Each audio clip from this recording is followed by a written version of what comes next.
back to the Little Reader's Corner. It is currently the 31st of December and I can finally announce my favorite books of 2019. So I'm starting off with 3 honorable mentions.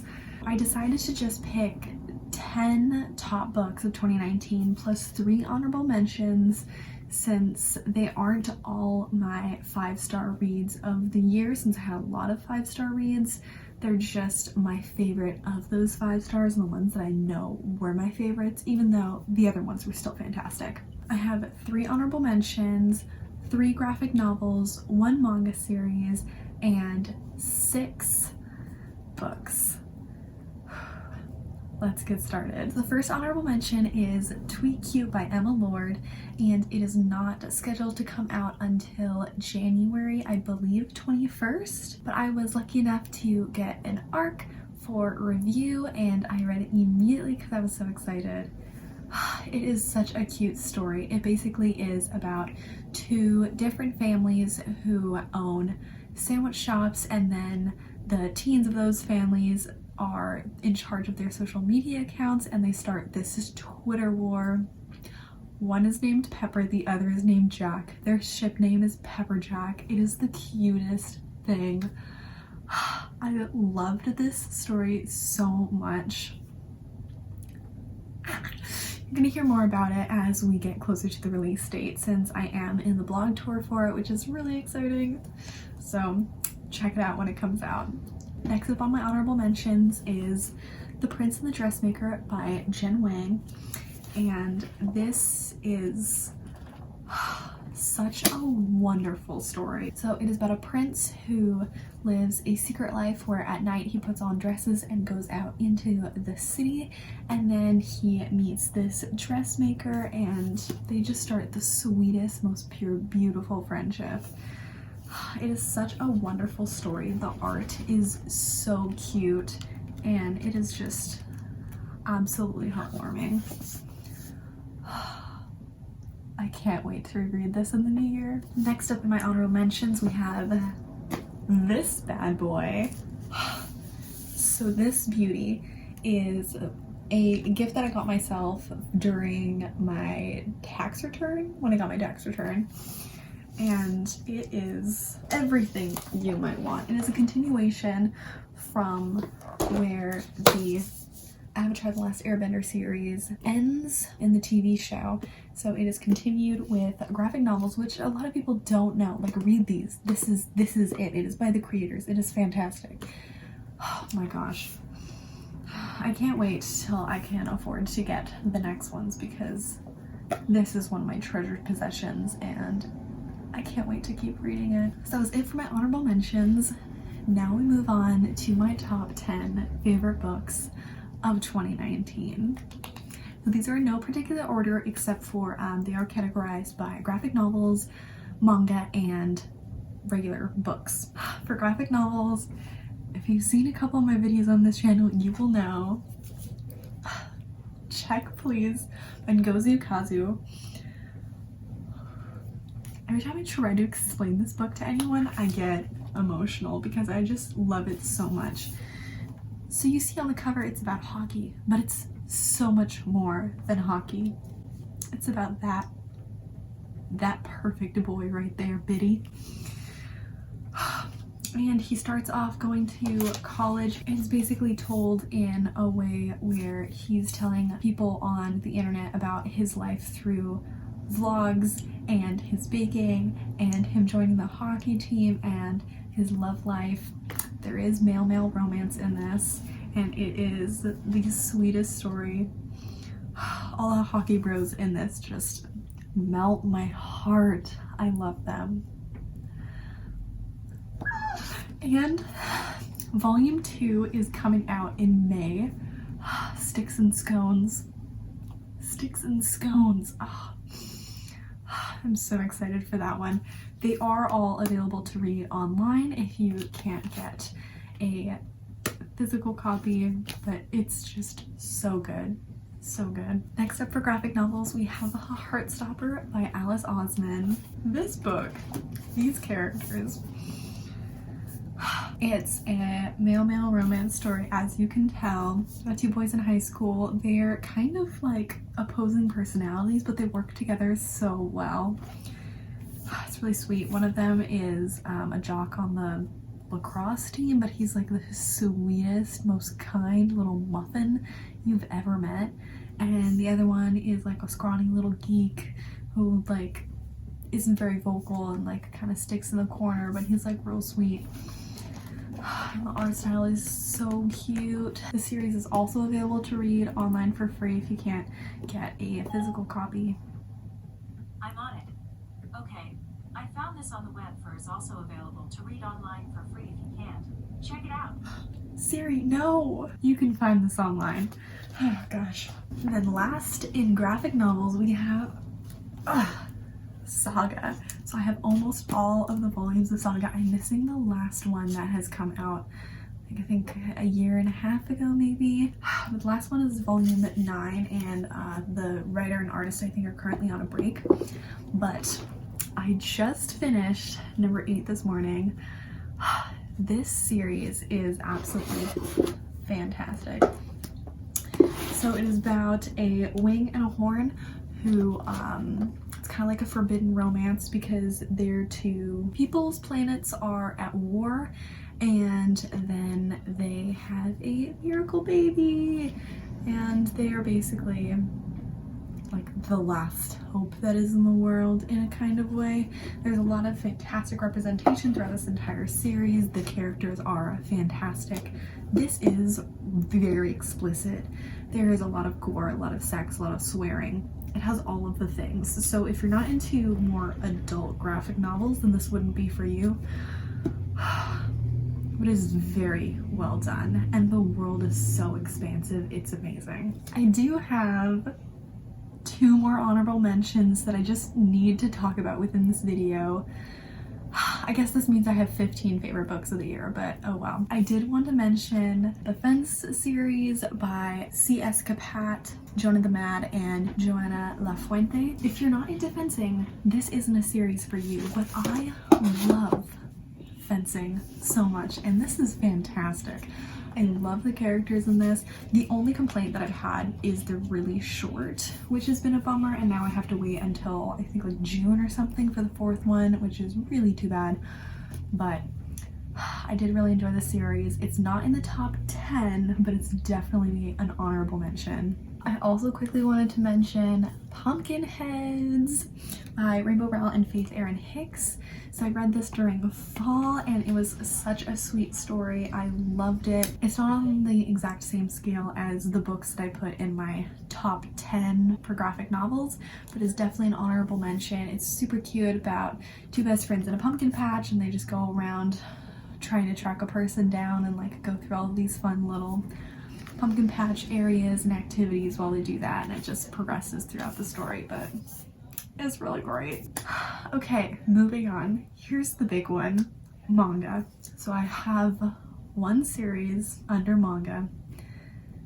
If you've been on my channel for a while, you will know which one this was. While I have read other manga, this is the only one that really matters in my life.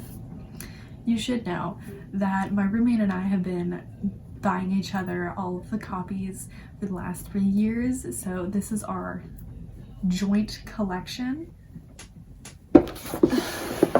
Here it is. I can't hold it all up. We have volumes 1 through 22. I only have 20 right here because 2 are out in the living room, but I feel like this represented it well enough, right?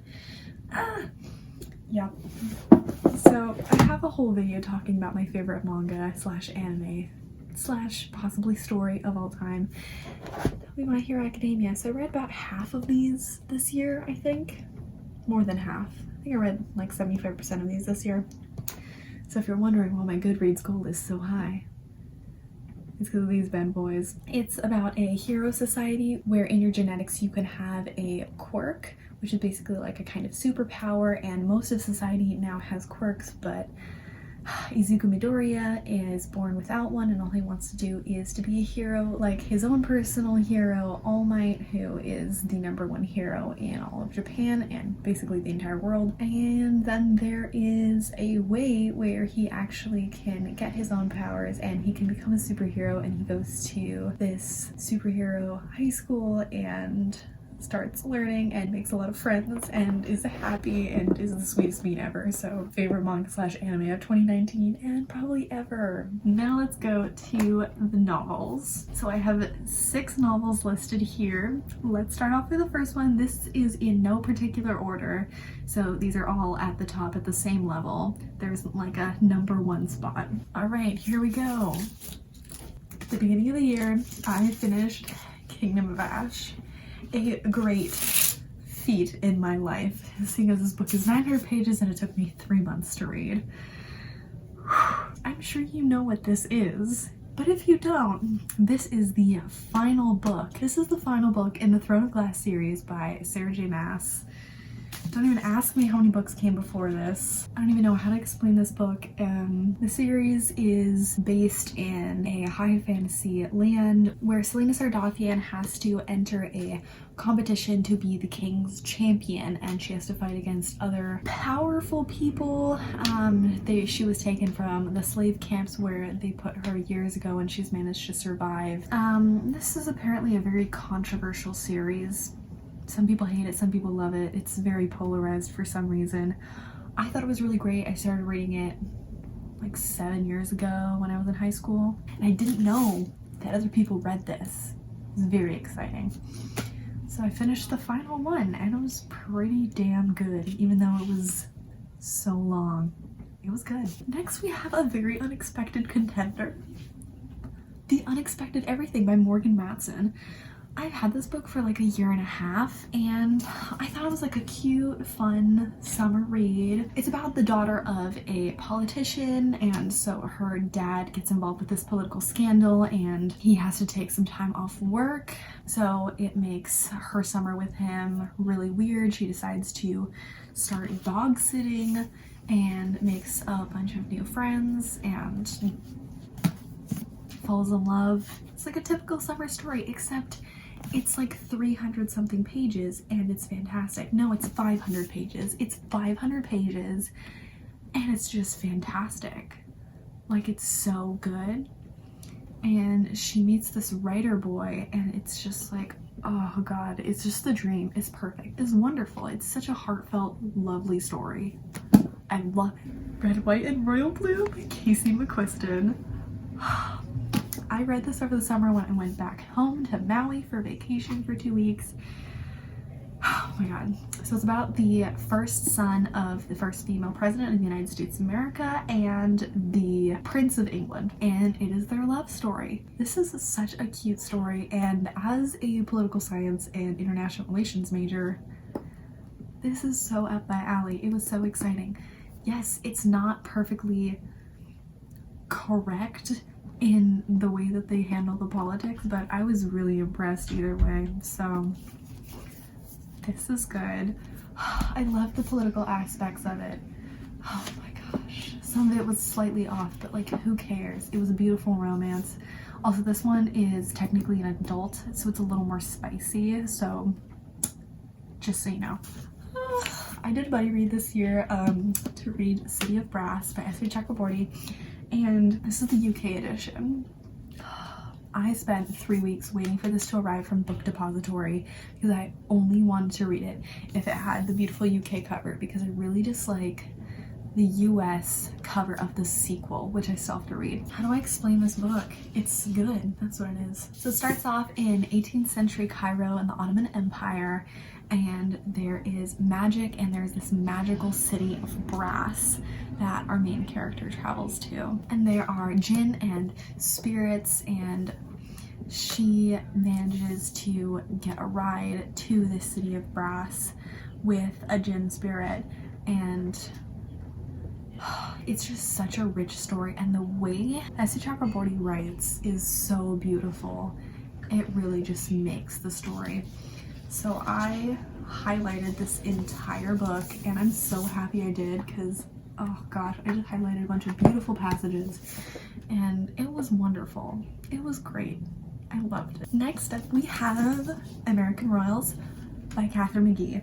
And oh my gosh, this book. I bought this book for my birthday because it just sounded like a cool book, but it ended up being so much better than I expected. So it is about a alternate universe where instead of becoming the first president of the United States of America, George Washington was the first king of the United States of America.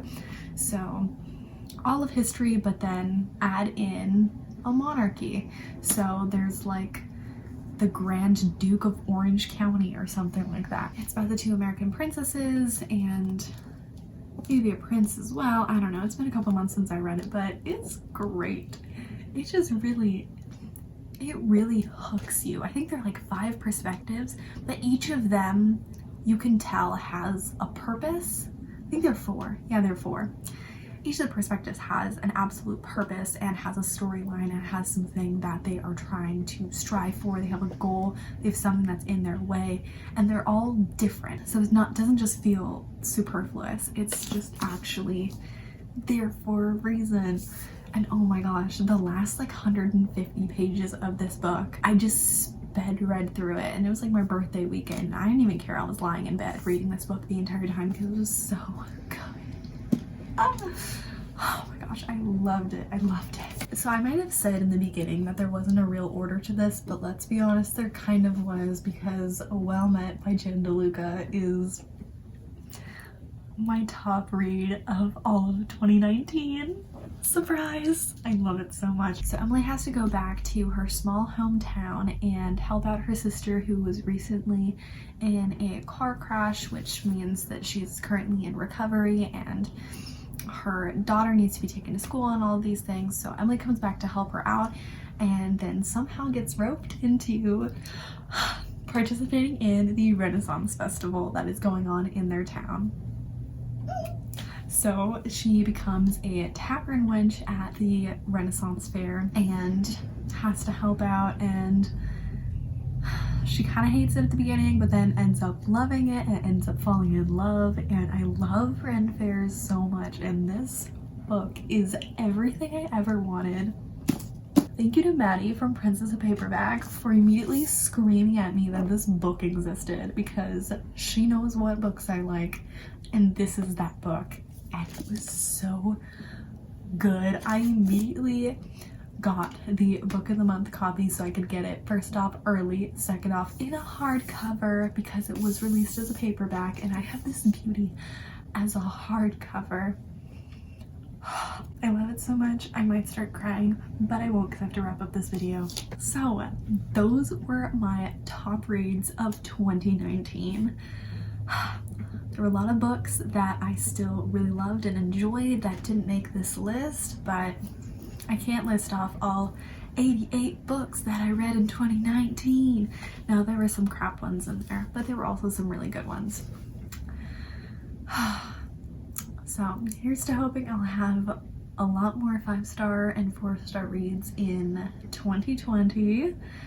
I'll be releasing my disappointing reads of 2019 video soon after this, as well as my highly anticipated reads of 2020 and my 5-star predictions of 2020. Very excited.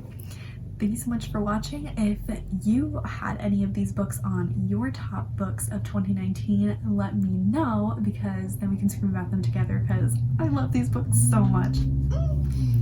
If you enjoyed this video, please feel free to hit the like and subscribe button and give me a comment down below letting me know what you thought. Have a great day. Bye!